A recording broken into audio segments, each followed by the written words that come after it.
Welcome to Reality of the Rose with your host, Natalie Sprink.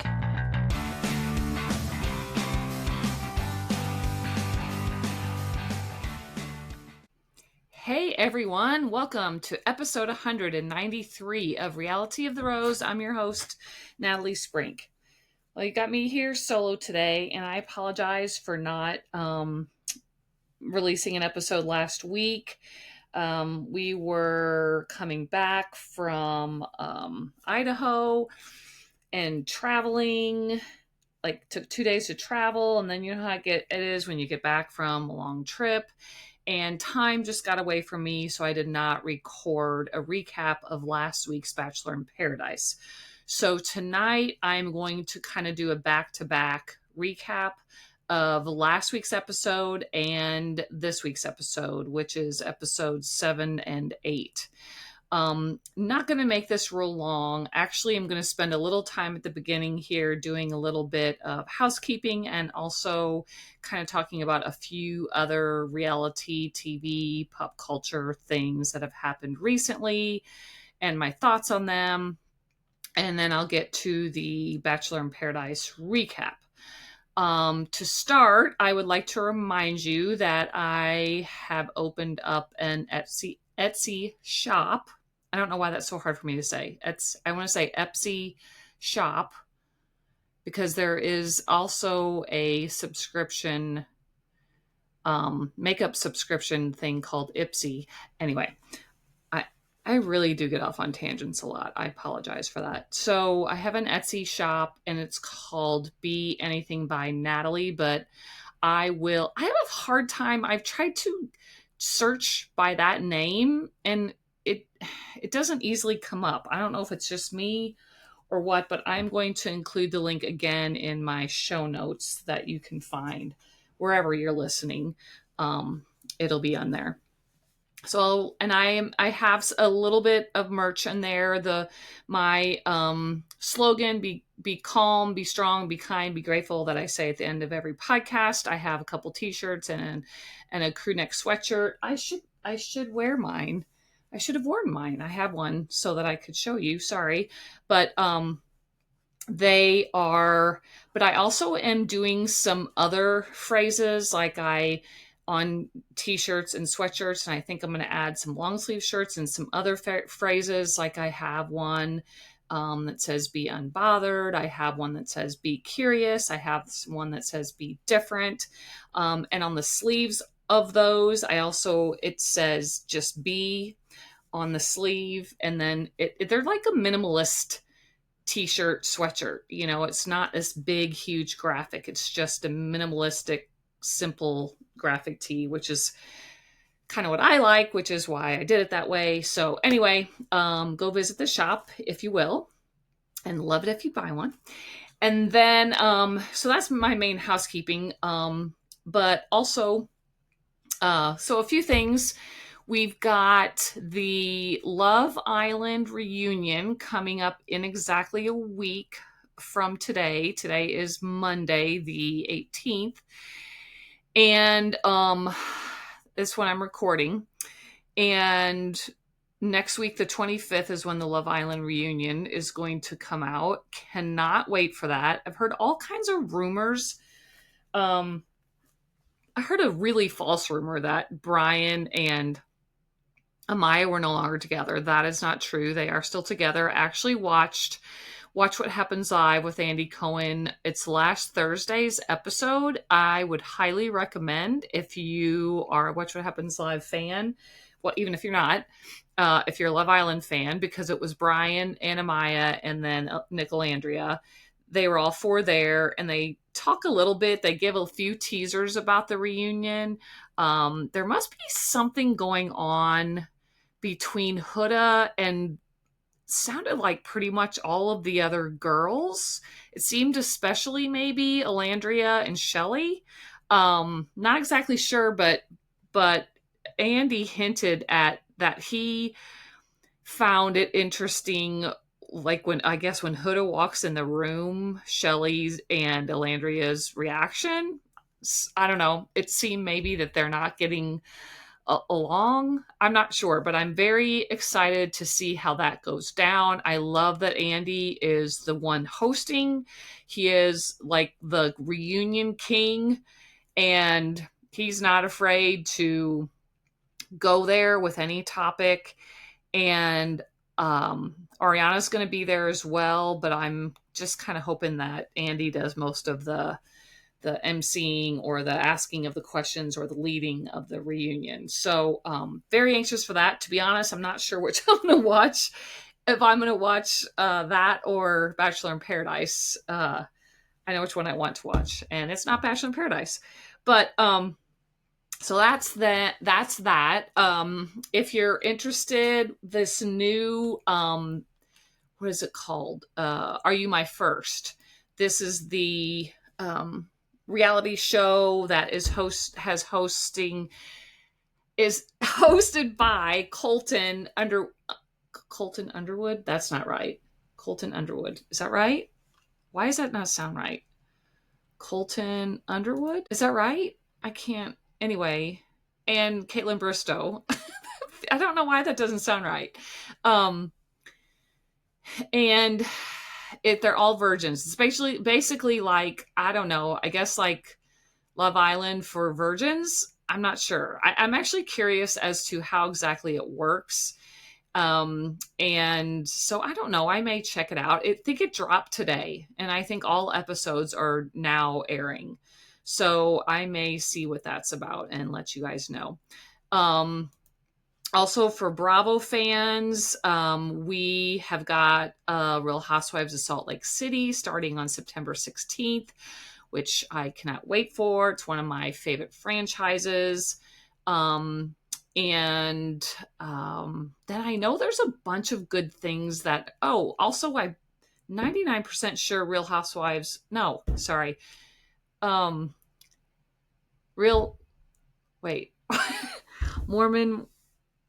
Wives.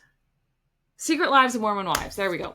I'm really worried about my brain sometimes. But that is starting, I believe, in September. I don't know the date on that one offhand, but I believe that's starting in September too.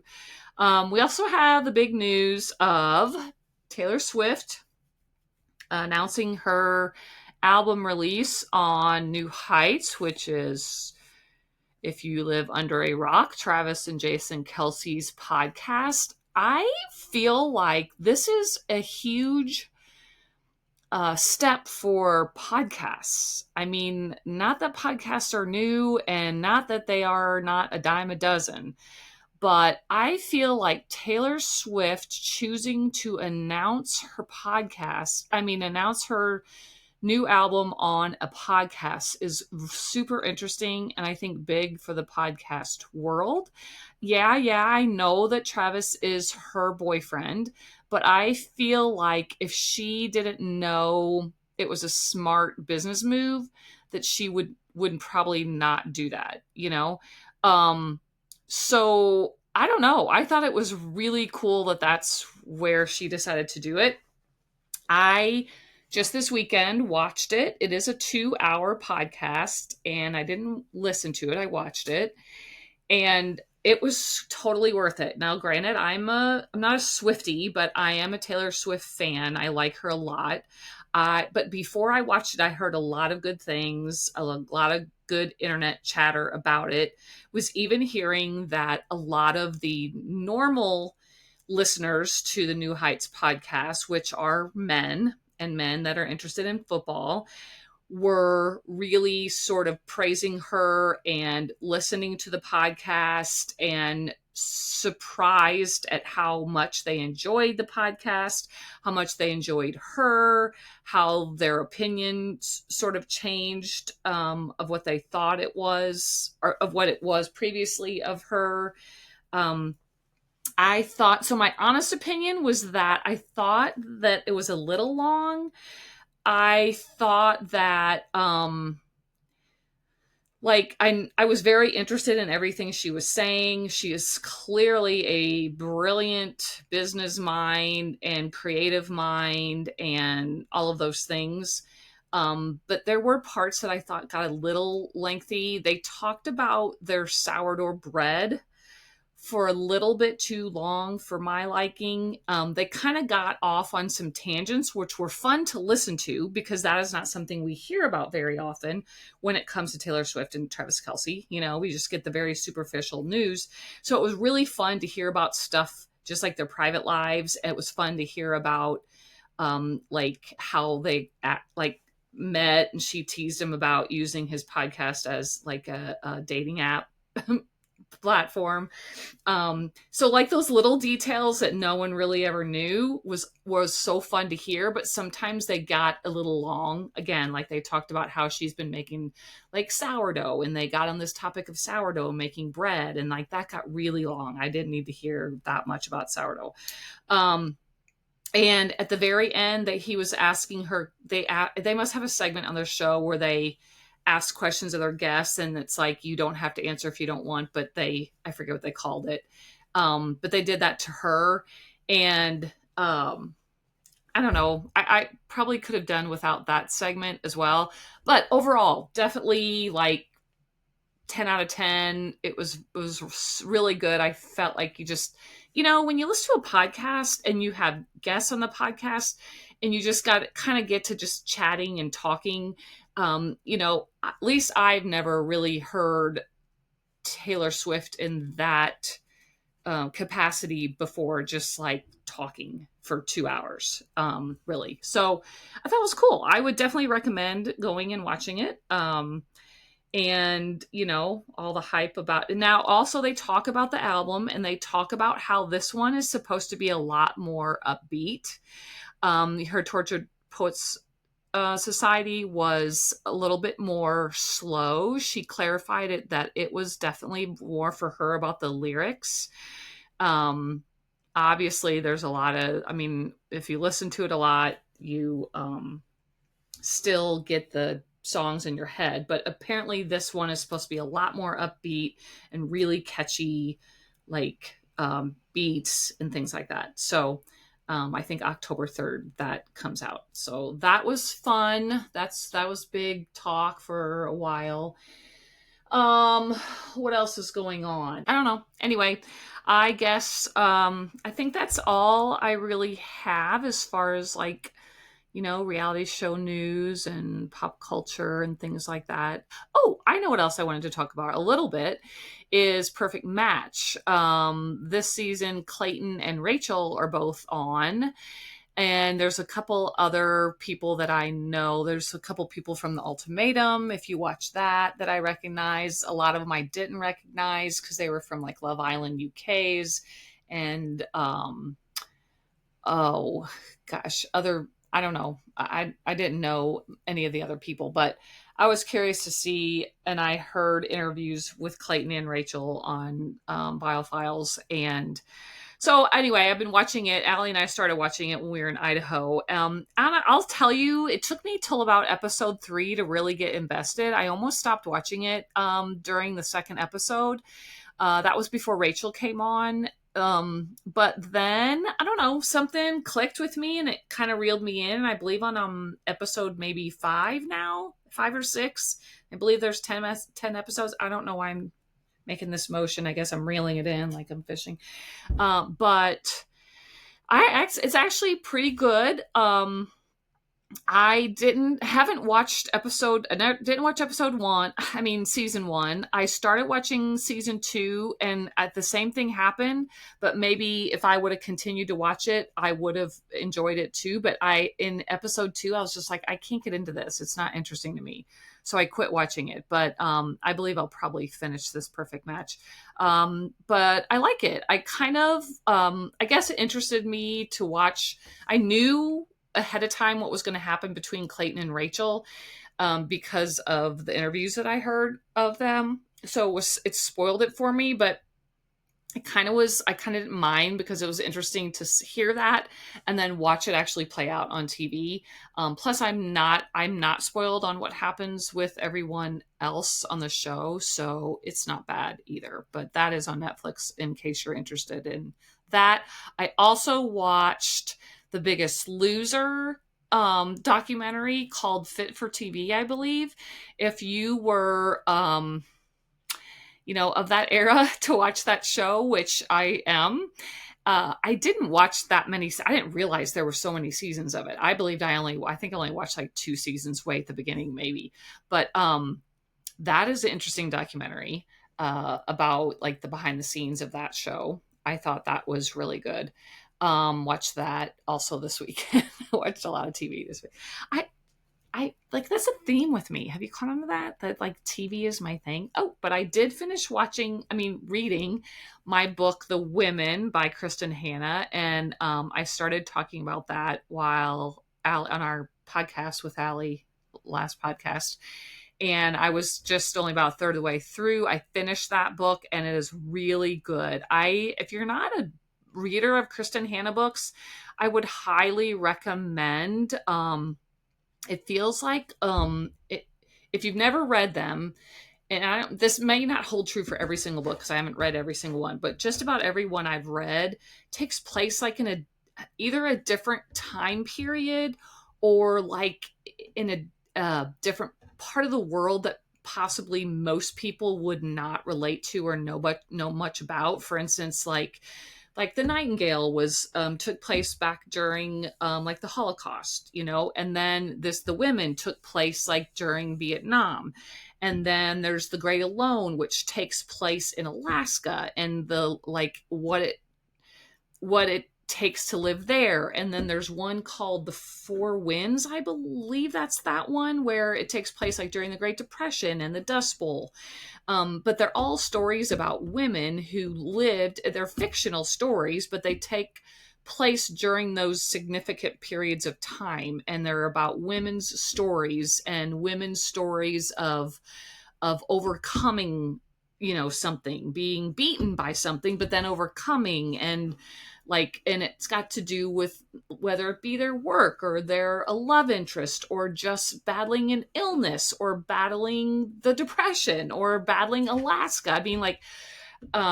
I just love them. I just love the format of the books, and I always learn something new for sure. But yeah, so excuse me. Highly recommend that when I just start reading The Wedding People. So I will give you my review on that one when it's done. But okay, so let's head to the recapping of Bachelor in Paradise. All right, so I didn't take notes on last week's episode because I was watching it while I was riding in the truck on the way home from Idaho. So it was not conducive to that. And pretty much it could be, that's the problem, I think, again, with this show is that these shows actually could accomplish what they're accomplishing in 1 hour. And I really feel like it would be fine. So the main point of last week's season was this whole drama with Brian and how he told Bailey about Jeremy's conversation with Susie, like how he called her while she was at the airport, and then how when he was in the room with Brian, how he said if Susie came back, he would propose to her on the spot, all that. And there was a challenge. There was, if I'm remembering this right, I'm going based on memory. We all know how that usually ends up, but there was a challenge on like what do they call it? A relationship challenge where they had to like answer questions. They were like couldn't see they were in this big circle and they couldn't, like Jesse would ask a question and they would answer it, and whoever matched on most of the answers then would go through this little door and meet up in the middle. And it wasn't always like couples that were matching up. But like you could have like a secret rendezvous, I guess, if you wanted to, if I'm remembering this right. Or you could just be like, we're friends. That's great. I'm still going to match with who I want to match with. And so the whole thing was Brian, I guess, matched with Bailey. And so he asked for a secret rendezvous. She was thinking it was because like he wanted to pursue something, but he really just wanted to tell her about what happened with Jeremy. And so basically the whole show was about that, and how, him figuring out how to do that, and then when he actually did it, then the fallout from that, and Bailey being upset, but then her going to Jeremy and her being really upset with him, and then him denying part of it, and then um the whole thing that confused me about it was like, I didn't understand how come, because Brian told her in private, and I guess nobody except Parisa knew he was going to do it, and she didn't throw him under the bus, and neither did Bailey, but people totally guessed that it was him who told her, and people, like especially Dale, called him out on it, but he just flat out lied and was like, no, it wasn't me. And I didn't really understand that part, because for one, you're on TV.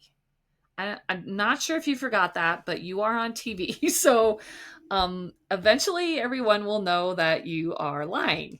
Also, it's not that big of a place, and I feel like it doesn't take that much detective work to figure out that it was him that told her.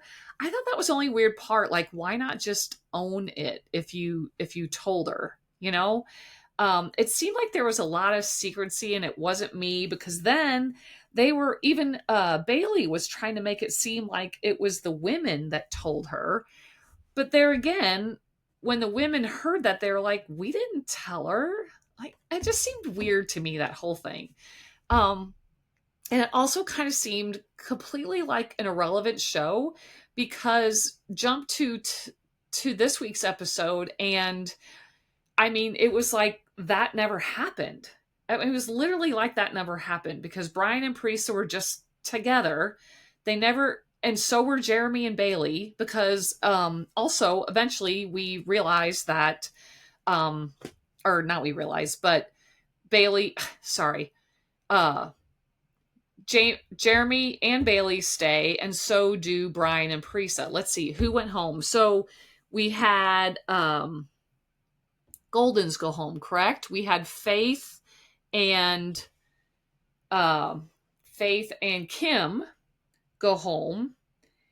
And we also learned this week that they are apparently still together after last week's episode dropped. I don't know if you call it a launch, but they pretty much hard launched on their Instagram that they are still together, and they had some kind of meeting with all their families. So they're still together. And why am I blanking on who else left? Was it another golden couple? Um, Sorry, I'm totally blanking who left last week besides them. I thought it was two couples, but maybe not. Maybe it was just them. But anyway, I know they went home. Um, but Brian and Parisa stayed, and Jeremy and Bailey, like Bailey forgave Jeremy, and he, talked his way out of it. He sort of definitely downplayed the whole thing. I guess he came out on his Instagram and with this long post about how, I just wish after, well, okay, sorry, let me finish that thought. A long post that was basically blaming the edit for making this whole thing about Susie an issue even.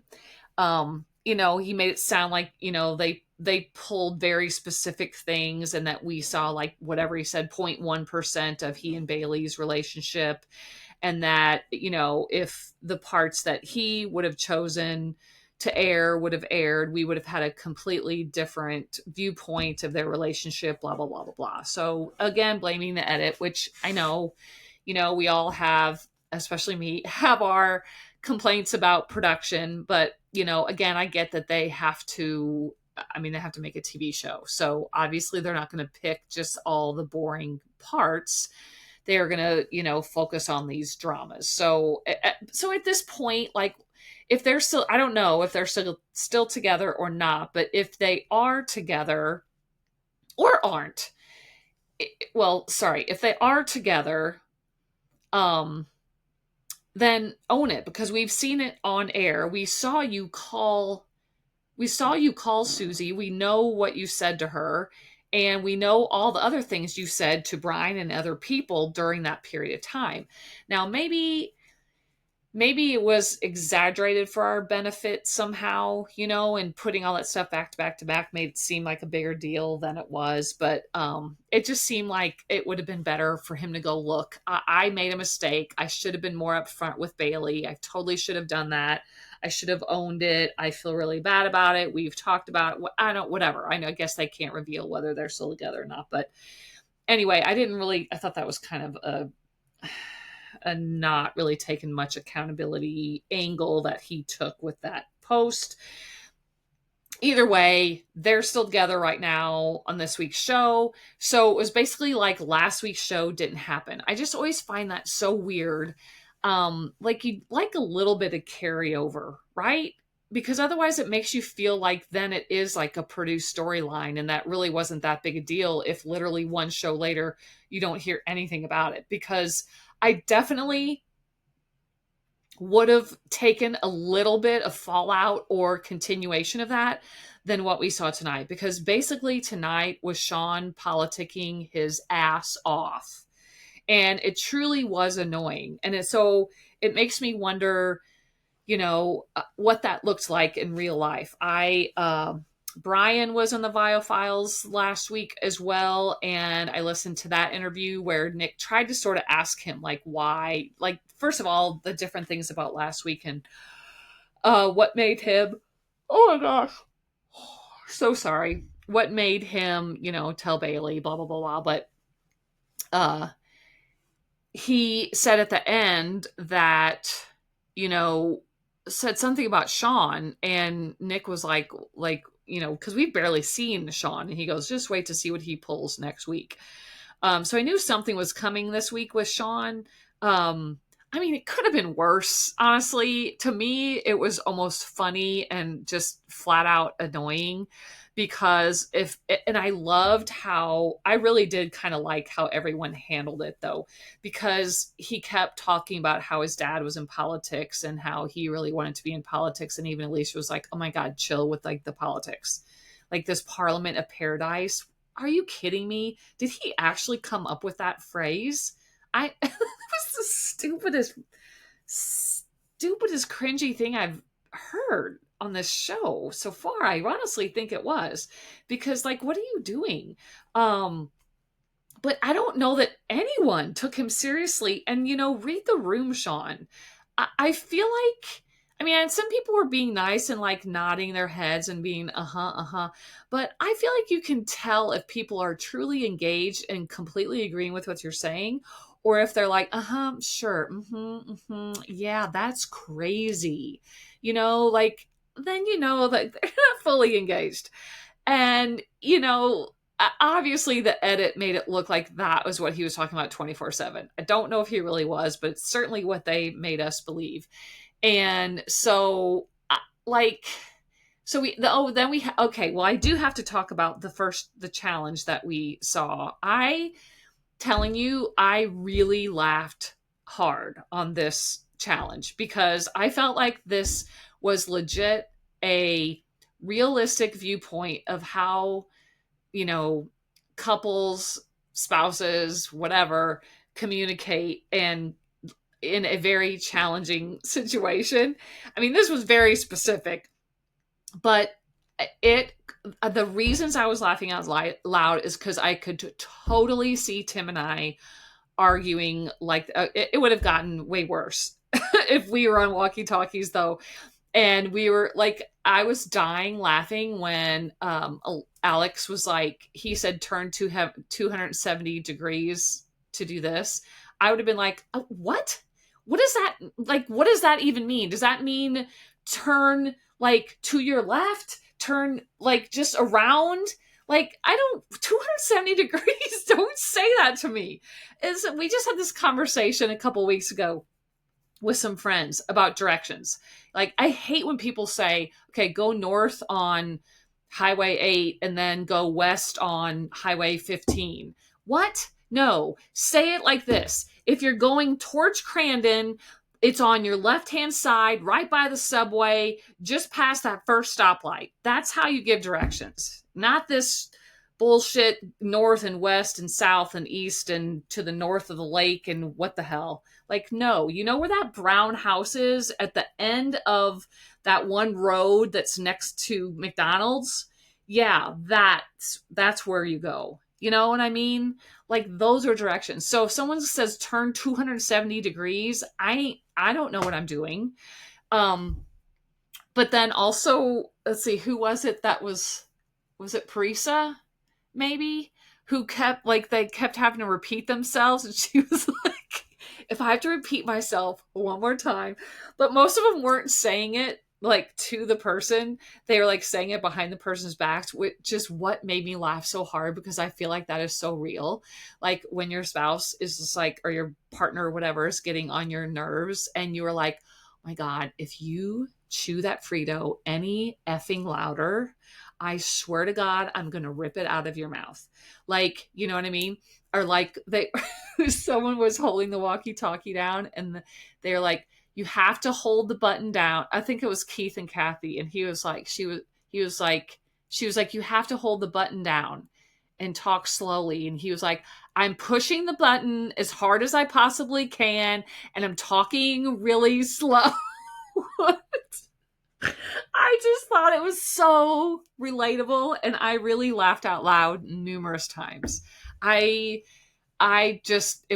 cracked me up. I thought it was so funny. And I feel like they all did it to some extent. Like, then they were like, had to read the different things on the signs, and they're like, there's these signs, and one says this and one says this. What am I supposed to do now? And they'd say it, and they were like, no, what am I supposed to do now? I said blah blah blah blah blah blah. Oh, it was just so funny. I just got the biggest kick out of it. I also laughed a little bit. There were other two also. I love how they are just sticking they do this with Jonathan a lot, where they stick in just little tiny blurbs of something funny he says or some look he gives. But the very beginning, when they were getting ready for this challenge, he was like, oh my God, I gotta pee so bad. They just stuck that in there. And then they showed Kathy getting helped into the van by Wells, and she hit her head, and she like yells, oh, so just like funny stuff that I think happens. I like that I actually could use more of that than all the politicking they did. But I think those are cute little moments. I think that if they would do more of, I would enjoy it more. But it was funny. I really got a kick out of it. So with that couple thing, let's see, the only ones I think that finished, that it was Spencer.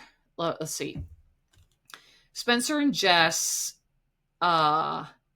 Alicia and Sean, and Jeremy Bailey. I think all the three of those couples all finished the challenge, but then Spencer and Jess won.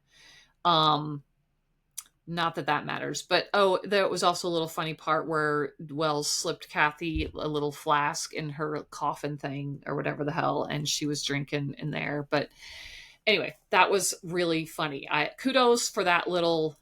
They could have made that longer, actually, and I would have enjoyed watching it. Them talking about the spigot. I always thought it was spigot. I didn't know it was spigot. Spigot. The spigot. Spigot. And first Alex was like, what language are you talking? I don't know what you're saying. And she said, oh, you mean faucet? I know what a faucet is. It's so true. They actually called it a spigot in those instructions. I guess that's the official name for it, but I probably also would have kind of been, I do know what a spigot is. But then there was someone else who had a question about what is spigot. I think it was Kat and Spagot. I guess she said it to Dale. Kat said to Dale, Spagot. Oh man, I thought that was funny stuff. But then we just had to go on to the politicking with Sean, and then it just didn't stop from there. I didn't really even take that many notes because I thought it was just, really about all it was. They had different people talking at times about different things. Like they had Kathy and Keith disagreed basically on like the strategies. I felt like it was becoming more of like a Big Brother thing where they were trying to get alliances. Big Brother or Big Brother or gosh, it's been so long since I watched Survivor. I can't remember if they do that same thing or not, but I know they get alliances on Big Brother. Like, who are we voting off? But it seemed like that a little bit and different strategies. Like Kathy, let's say Kathy and Keith, and I think this summed it up well. Kathy thought that it shouldn't matter if you're in a couple that is like a romantic couple or not. That everyone should have a chance at the money, and that it's about who plays the game the best. And Keith disagreed. He thought that like the people who are a strong couple, because the show is about coupling up, supposedly first and foremost, that's who should be honored and given the opportunity to win the prize. So anyway, so they sort of disagree. They're the only golden couple still there. They did not get kicked off. There was, I don't even know if it's worth talking about. Like, there was the little drama about like Alicia overhearing Bailey and Alex talking about her and Sean, and they briefly were talking about voting them off, and she got upset and then aired it out with them, and then like seemingly they were okay, but in the end they did vote him off, even though Alicia stops the rose ceremony at the end with Jesse and volunteers that her and Sean are just leaving, and because they're going to leave with their dignity and their integrity, and they're going to go watch the rest of the show with a big barrel of popcorn together in Tampa Bay or whatever the hell she said. And so they said they're going to leave, but then when they leave, like they're like kind of shit talking everyone as they're leaving, especially Sean with Kat, because they also had their little differences where apparently they were supposed to be friends. I didn't remember that they were supposed to be such good friends, but apparently they were supposed to be really good friends. And then Alicia told Sean that Kat was like implying to other people that they weren't really that good of friends.